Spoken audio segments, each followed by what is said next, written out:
The C-SPAN Civics bus is traveling the country, visiting libraries, bookstores, festivals, and authors. Here are some of the people and places we visited. SpaceShipOne is the first privately built and funded spacecraft to actually reach space, flown by a pilot, a man. And first time ever. For $25 million, they were able to design a spacecraft, test fly it, and get into space 3 times and win a $10 million prize. So in fact, it really cost $15 million to develop. So who paid for this? Paul Allen is the one who financed it. He was always interested in space, and Burt Rutan is an extremely famous aircraft designer. He's the one who built Voyager, the one that flew around the world without refueling, and then Global Flyer that Steve Fossett recently did. Burt Rutan approached Paul when he felt he could actually build a spacecraft that could do the mission, that could actually do this suborbital space flight and do it safely. And since Paul had been a big space fan, science fiction fan, he built that science fiction museum up in Seattle. He's like, let's do it, and he funded it. For those who don't know, please explain who Paul Allen is. Paul Allen is one of the 2 co-founders of Microsoft, and him, along with Bill Gates, co-founded Microsoft. Yeah. Now, how did you end up writing the story on this plane? I had done some. I have got an aviation background, and so I was very familiar with the project, and I had written about the project for the California International Air Show at the time. And so I got a chance to write about it, to meet some of the people involved. And this book just came out in 2008. And what happened was the Air and Space Museum now has the official vehicle, has the vehicle hanging in there, but there has been no book about it. And it's been such a secretive project that no one has really been able to get any of the details on it. So the museum contacted my publisher, because my publisher does a really good job of Zenith Press about putting these illustrated books that have to deal with these technical subjects, like something like a rocket. And they contacted them and said, hey, we really would like a book. And I was one of the authors who was recommended to do the project because of my background. Well, explain where we go from now. What is the future of private spaceflight? You know, this really proved, it was monumental. Again, I mentioned 25 million. Imagine, being able to put a guy into space, 3 times for $25 million and building everything. Well, because of this, Richard Branson got extremely excited about it and built or started this new space line called Virgin Galactic, where he is now investing $300 million to build the 2nd generation of this. He's already, they've already built the first mothership that carries the small rocket ship up to a launch level, and that's already built and it's being flight tested. And the spaceship, which will hold 6 people, is going to be ready to start flight testing around the summertime. So what's happening now is the idea is this is like Arthur C. Clarke's vision, who had done the foreword for this book. It's where you can have private, just normal everyday people with enough money for the ticket, who can buy a ticket to space. And so you'll be able to take a ride up there, and there's actually about 12 other companies around that also competing to do this type of space flights. And in the beginning, they'll be relatively simple because they'll be up and down as opposed to orbital. But like any other technology, you need to start somewhere, and you need to start, with the basics.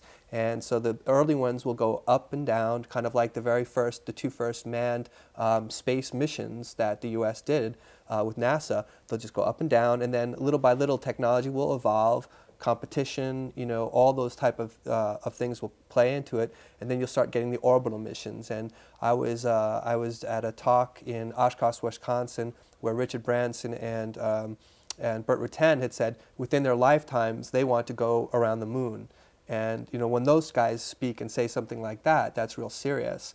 So this is a secretive company when they do stuff. So if we know that they're working on Spaceship 2, there's a Spaceship 3 on the drawing board that does orbital. There's a Spaceship 4 that's on the drawing board that will probably be heading, around the moon.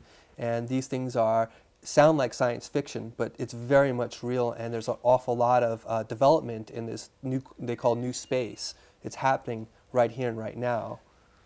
Doesn't eventually the government have to get into regulating private space flights, and what organization does that? Yeah, it's the FAA, and they do. they were involved at the very start. What was one of the things that was also, along with the SpaceShipOne, was what they called the Ansari X Prize, and that was a $10 million prize to help spur this commercial entrepreneurship in this new kind of field of commercial space. So what happened was the FAA would obviously have to be involved in kind of not only figuring out where they could launch from, but how do you fly these things? How do you fly them safely? What kind of rules and regulations? So as this was all evolving over this project, the SpaceShipOne project, little by little, they kind of figured out how things were going to run for when it was time to do a space line where you could buy a ticket. And I'm sure, like any other type of a governing body or a group of regulations, things will be fine-tuned and stuff. But they're building spaceports in all over the world, and this stuff. I mean, it sounds like science fiction, but this is really, really happening. And in a few years, it's going to be an amazing time when people just everyday people are going up to space every day. Finally, what is the breakthrough that they are waiting for to make this more affordable or more accessible to the public? I don't know if it's necessarily so much of a breakthrough as opposed to, they just needed, they needed kind of the will. There had to be, you had to prove to the people who are going to finance this stuff that it was possible. So the technology isn't super dramatically new. They're using composites, which and they're using in fact this thing uses its engine is tire rubber and nitrous oxide. That's pretty basic stuff. There were one novel thing where in terms of re-entry they do something called the feather maneuver, which was somewhat new technology. But I think the biggest thing they had to overcome the hurdle is that, look, this is something that NASA doesn't have to do, and we don't have to spend hundreds of billions of dollars to do this.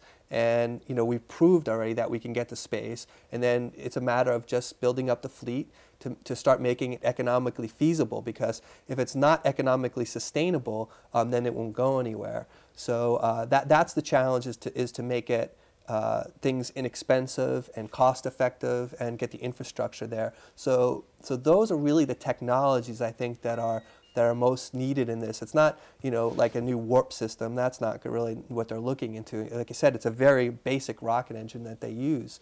So it's just kind of getting that public to kind of embrace it and think, hey, this is something real that we can really do, and it's definitely on track for that. The book is SpaceShipOne, an illustrated history. Thank you so much for joining us today. Yeah, thanks very much.